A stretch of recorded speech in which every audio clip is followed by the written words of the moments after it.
Hello, everyone. How are you? How are you? How are you? Welcome back. Welcome back. I am excited to have this conversation with you. For those of you that are watching on my YouTube, thank you for tuning in. For those of you that are listening on my podcast, Nonprofit Nuggets with Jennifer Yarbrough, thank you also for tuning in. I am going to be rebranding the podcast. I'm looking forward to that opportunity, to just new things that are going to be happening here in 2026. So please continue to stay tuned. Please continue to listen. Please continue to give your feedback, your comments, your emails, your even the things that, the words of encouragement that you give me when you tell me that what you have learned from following, from listening, from instituting the information that I've shared is really, really encouraging to me. So I say thank you. Thank you for tuning in. Thank you for liking. Thank you for sharing. And thank you for being a part of my nonprofit community. Listen, today we're going to dive into a very serious conversation. All right. Like, not every other conversation is serious, but this is a different one. All right. I want to talk to those of you that have always wondered, what do nonprofit organizations do before their first grant? Okay. Before their first grant. And the reason that I want to have this conversation is that there's a lot of misinformation out there about how nonprofit organizations start and how they're funded when they start. Okay. So I want to talk about the shift from struggle to strategy. Okay. The struggle to strategy shift. So in this conversation, we are going to talk about why so many nonprofit leaders end up paying for everything out of their pocket. And I think a lot of that is because they were told, or they were given the impression, or they heard in little bits and pieces from wherever you got information from, that grants would eventually save you, right? Start a nonprofit, you can get a grant. Or, Jen, I have my paperwork. Can I get a grant writer? Or, Jen, I have everything. Now I need a grant. Or, Jen, are there startup grants? Right? Or, Jen, is there money for capacity? So, for those of you that started your nonprofit organizations thinking, believing, understanding that grants was going to be your first form of money coming into your organization, I want to talk to you specifically and directly, okay? Because that is misinformation. I'm just going to say it. It ain't true, okay? It's not true. Today, I want to flip the conversation. Instead of what many of you do wrong, I want to talk about what sustainable nonprofits do right before they ever get their first grant. Okay. I don't want to talk about what y'all are doing wrong.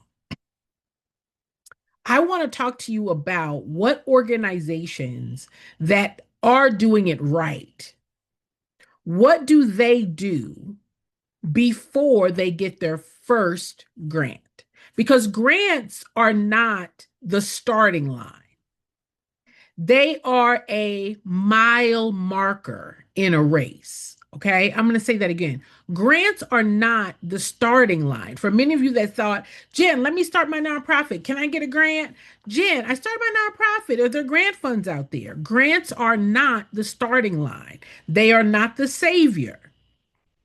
They are not designed to carry your organization. All right. They are a mile marker in a race. And if you skip the early miles, you don't finish strong, right? So for many of you, you are coming into this race of the nonprofit thinking that once I've done my paperwork, once I've started my program, once I've got my EIN, my board, my website, I'm ready for a grant. And this is the core truth. All right. And I want to say this clearly. Sustainable nonprofits do not start with grants. Now, what are sustainable? What does sustainable mean? Sustainable means that the organizations that have the multiple streams of revenue, they have opened up or are structured to bring in a diverse stream of money, right? Your organization, when you fill out the paperwork, you have access to at least 8 streams of revenue straight out the gate, but you have 15, right? So a sustainable nonprofit organization is one that has diversified those funding streams. How do they diversify those funding streams? How is it that an organization that starts, right? They have money for salaries, they have money for building, they have money for supplies and equipment, they are able to hire staff, they're able to have professional development. How do they do that? They start with structure. By the time a nonprofit receives a serious grant, that organization usually already has strong leadership clarity, a functioning board. They have financial systems. They have a fundraising strategy. What that means is that they're not waiting on a grant. They've got other money coming into the organization. And that when and as those grant dollars are being spent, they also have other money coming into the organization to replace those grant dollars. As money goes out, money comes in. They've got the system, the structure, the strategy for ongoing revenue. They've got multiple revenue sources. They've got documented outcomes. Grants, the funds, don't build these things. The grant funder assumes that these things already exist. Okay? Step one. Step one. The organizations that are sustainable, the organization that have the multiple streams of revenue, what do they do right that you can mimic, right? What do they do right that you can mimic? All right. Step one, they define the organization, not the program. I'm going to say that again. They define the organization, not the program. If you guys go back and listen to my previous podcasts or my YouTube videos, then you hear me talk a lot about the two hats, right? You have the organization hat and you have the program hat. If you missed any of that conversation, it's an important conversation, and I want you guys to go back and listen to that. All right. But in step one, these nonprofit organizations that are sustainable, what do they do right? They define the organization, not just the program. Most of you define what you do. What you do. How do you help? Right? Jen, I started my nonprofit. We do this. We help single moms. We feed the homeless. We provide transitional housing, right? We have a food pantry. Most of you define what you do. However, sustainable organizations, they define how does the organization run. That means clarity on who leads it, who governs it, who manages the money, who makes the decisions, how does accountability work. This is the administrative entity. This is the organizational administrative entity, the part that your donors, your funders, those capital issuing authorities, that's the part that they evaluate. They don't evaluate what you do. That's not what they evaluate you on. They evaluate you on your administrative strength. Why? Because administratively, the strength of your administration shows them, clarifies to them that they can trust this entity with their money. Okay? So, step one is that they define the organization, not the program. Step two, they build a fundraising system first. Many of you start with the paperwork first, and then you start with the program because you're rushing to do the program, right? But sustainable nonprofit organizations, they build a fundraising system first. Not, we'll ask when we need the money, or we'll apply for grants later. Or, Jen, should I do the paperwork first and then fundraise? Should I do the paperwork first, Jen, get my program started, and then figure out how to fundraise?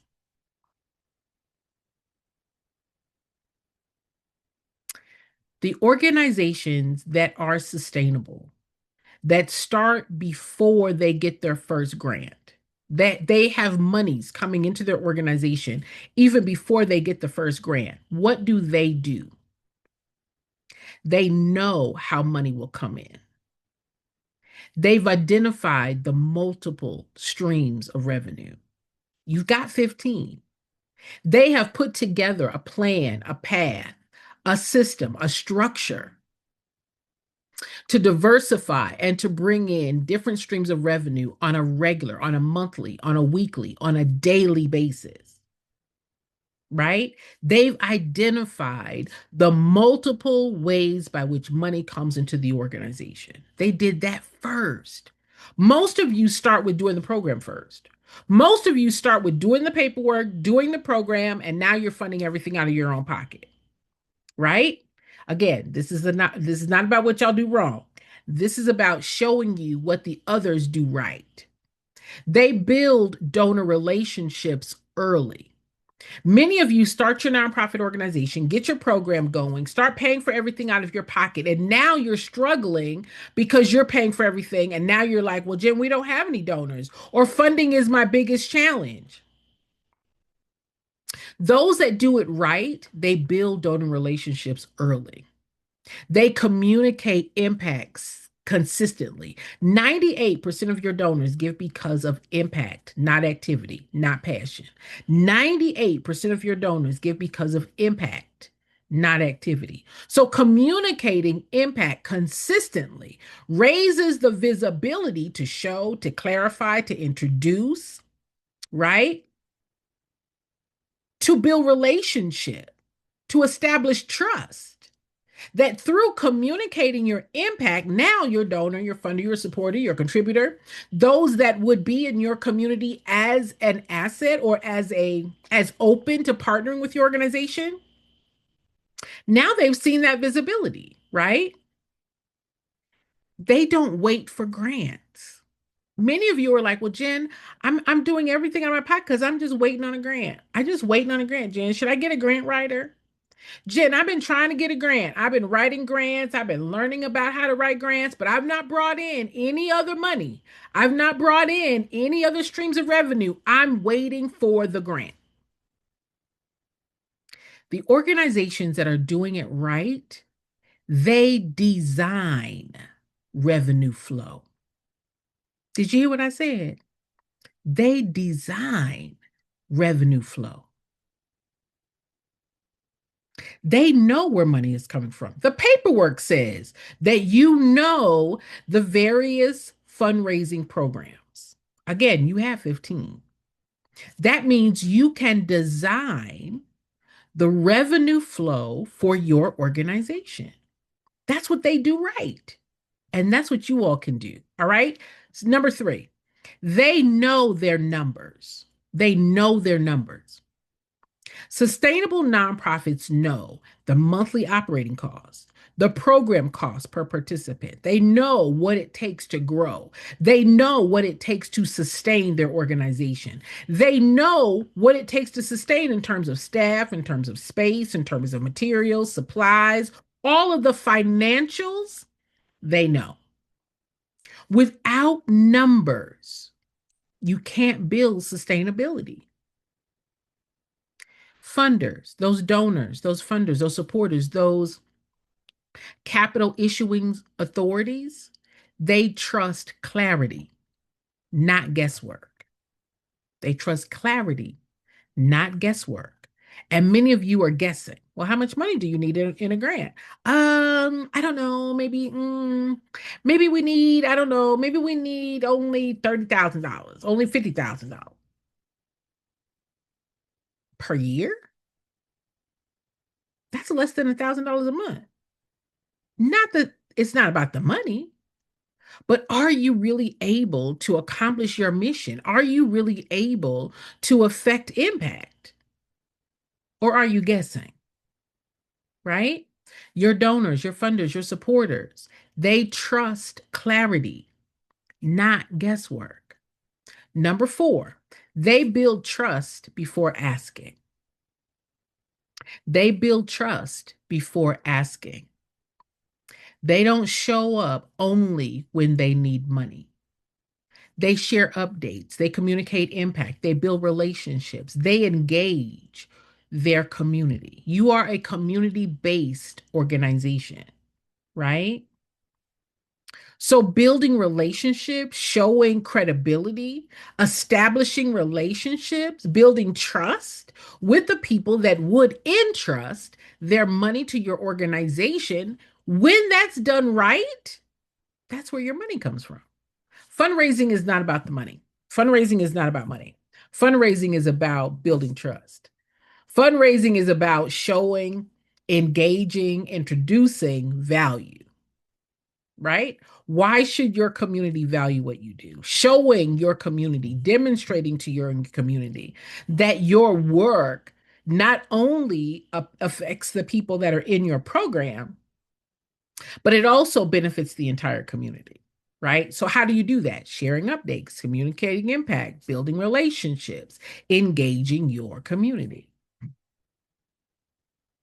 So that when you ask, it's not pressure, it's partnership, right? It's partnership. Step number five, they separate passion from operation.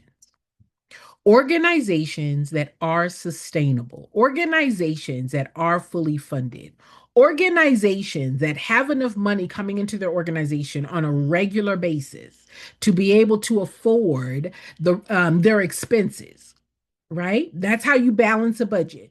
You have expenses and you have enough money coming in to cover the expenses, right? So when organizations do this correctly, they separate passion from operations. They understand helping people equals the program, but running the organization, running the nonprofit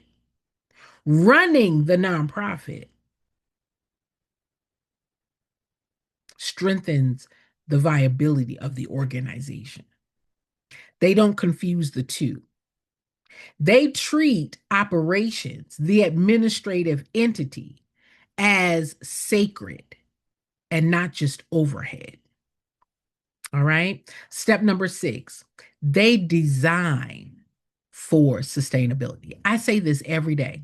I say this every day that your organization, by design, that you are designed to be sustainable. You are designed to have the money coming into your organization so that you can operate. You are designed. How do we know that you're designed? Because you're a 501c3. What's a 501c3, Jen? A revenue code. What's a revenue code, Jen? A revenue code says your organization has permission to generate the revenue needed to operate. What is operating, Jen? Meeting your mission, solving problem in your community, benefiting your community by design. We do the work that government cannot do. We do the work that for-profit businesses cannot do. We do the work that benefits our community, that solves problem in our community. So by design, because our work is so important, by design, you are structured to be able to generate the revenue to do that work. Sustainability means if funding changes, we don't and won't collapse. Have you guys thought about how do these organizations that went through COVID, that went through the last economic downturn in 2006, 7, 8, right? How is it that these organizations did not skip a beat? How is it that they were able to continue? They had a plan by design. They designed their sustainability. Now, listen, this is the good news. You have the same design. The way they're designed, you're designed. They plan for diverse funding streams. Many of you have not been taught diverse funding streams. Many of you have not been taught diverse funding streams. You've been sitting back waiting on a grant. Nothing wrong with grants. I'm a grant writer. Nothing wrong with a grant, honey. But grants are episodic. Grants are competitive. Grants are not guaranteed. Grants don't come because you got a nonprofit. No. They plan for the money to come into the organization in addition to or beside the grant. They plan for leadership. That means they know the role and responsibility of the board. They know how to equip the people who are serving on their board to assist the organization to help raise funds.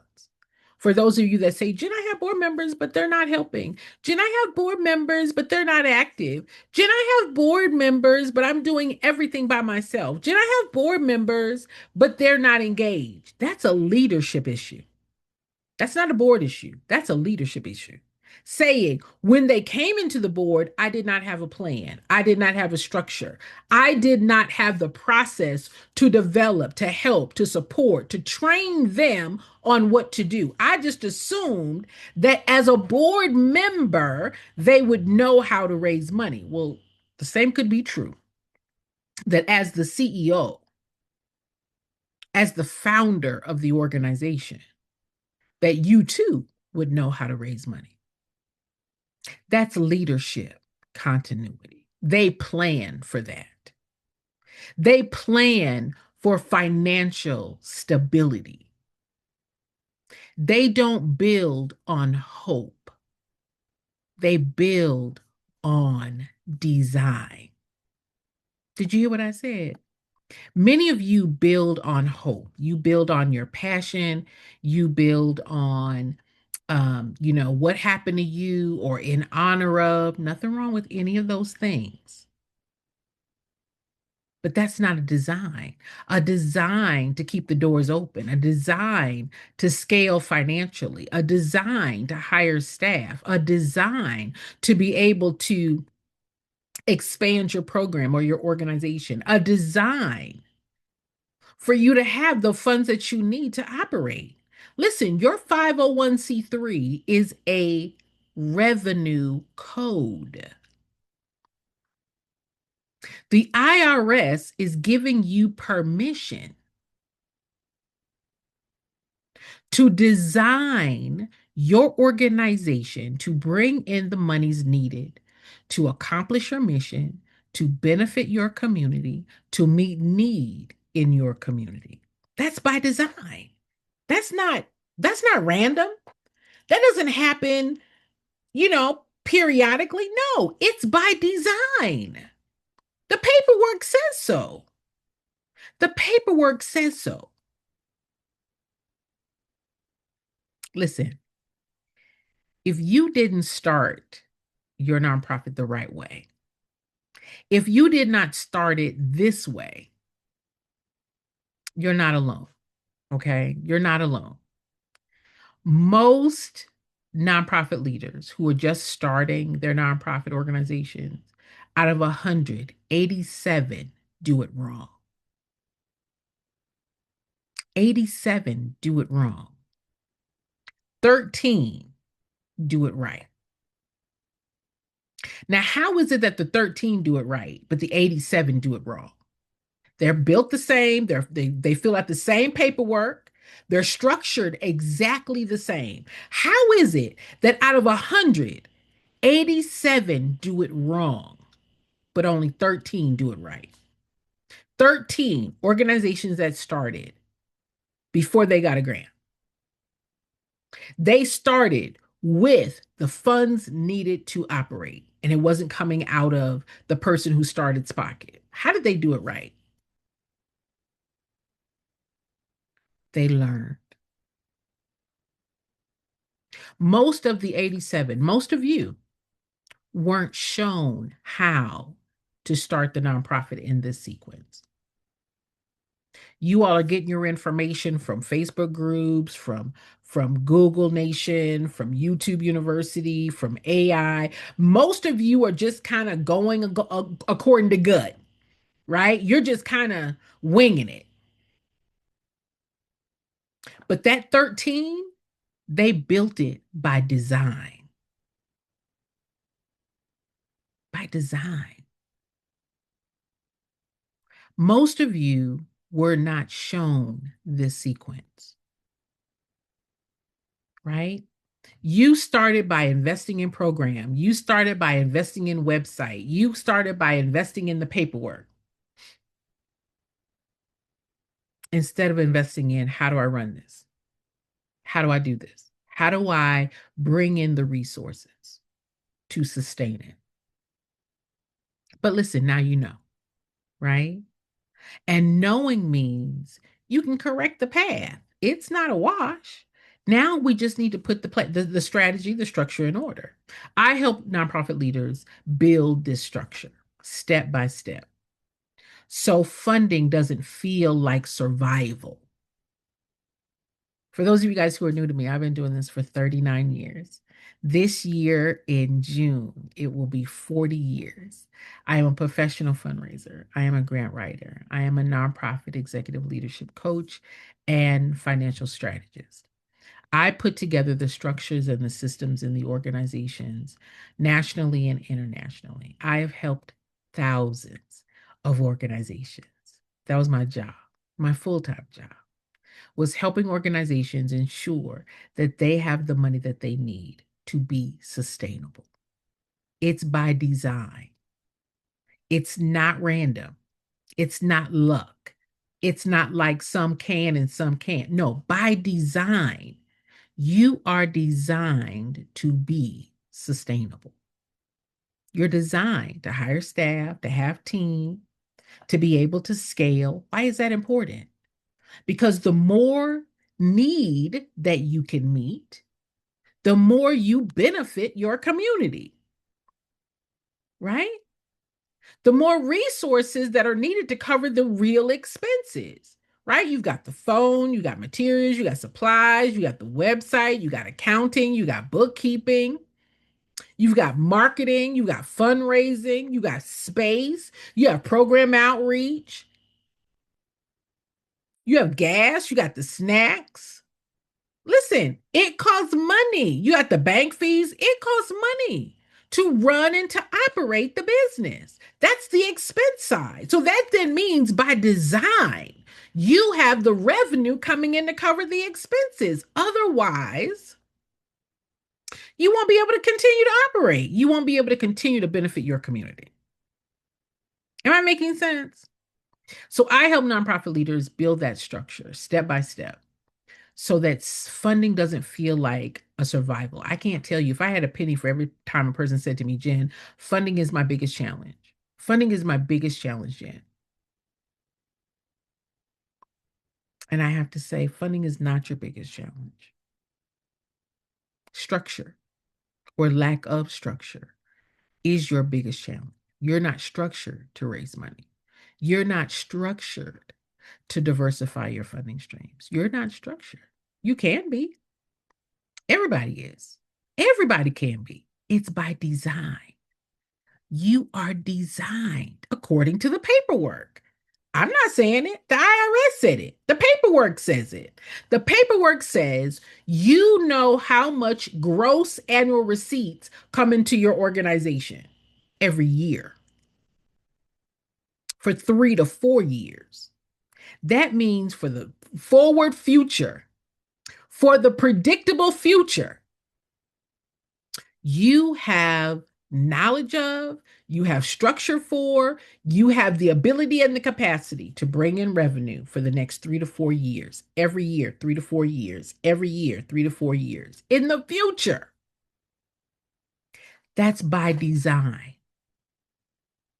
It shouldn't feel like survival. It should not feel so heavy.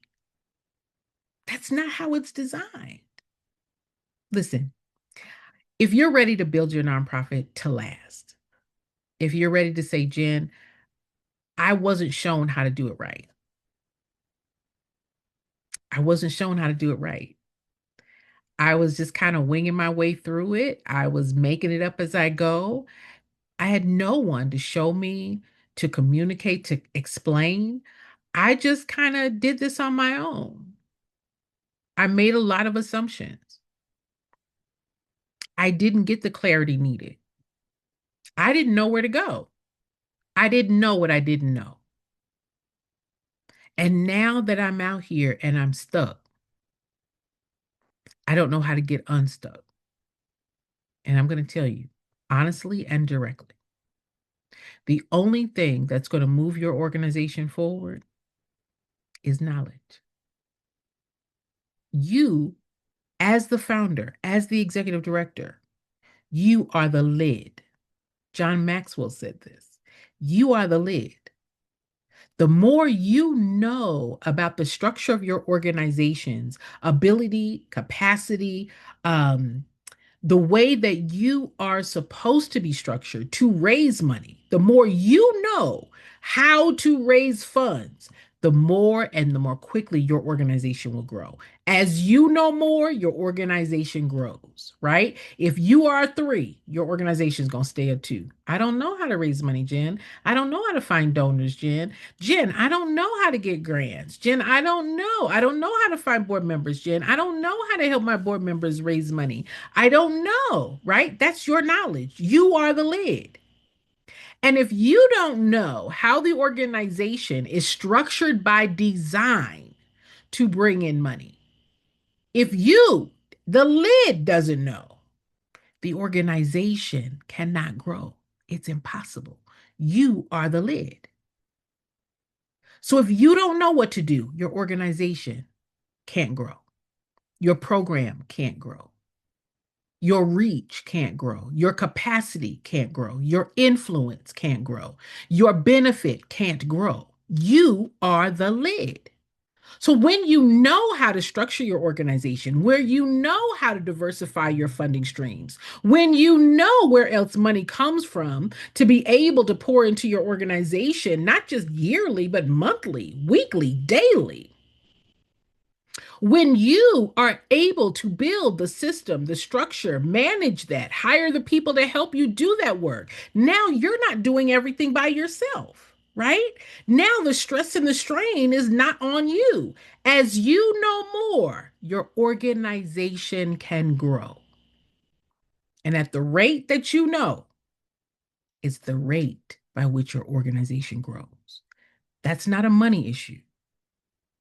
That's a design issue. Okay? When you are ready to have that conversation, when you're ready to say, Jen, I did not design my organization to bring in the funds when we started it. I started it, Jen, designing the program. I started it designing to do the work that the organization would do. And that's money going out, expenses. Program is only an expense. You did not design the administrative entity, the organization, to bring in the money. You didn't design that. And that's the difference between those organizations that start their nonprofit organizations with funding and those that don't. Out of 100, 13 started right. They started out with the right design. 87 did not, do not. If you find yourself struggling with funding, if you find yourself paying for everything out of your own pocket, If you find yourself doing everything by yourself, if you find yourself not able to find board members, not able to train or onboard, develop the knowledge of board members. If you find yourself stuck and you don't know how to get unstuck, not your fault. No one told you. No one showed you. And you didn't know what you didn't know. All you got to do is design it correctly. That's it. You are designed to generate the revenue needed to accomplish your mission, to affect lives, and to grow organizationally so that you can reach deeper in your community to meet the community needs. Your mission matters. Your work is important. Your program is essential. Again, we do the work that government cannot do. We do the work that for-profit businesses cannot do. And by design, we have the resources to do that work and to be sustainable. All right? When you're ready to have that conversation, let me know. I want to say thank you all for listening. Thank you all for tuning in, and I will see you all soon. Take care.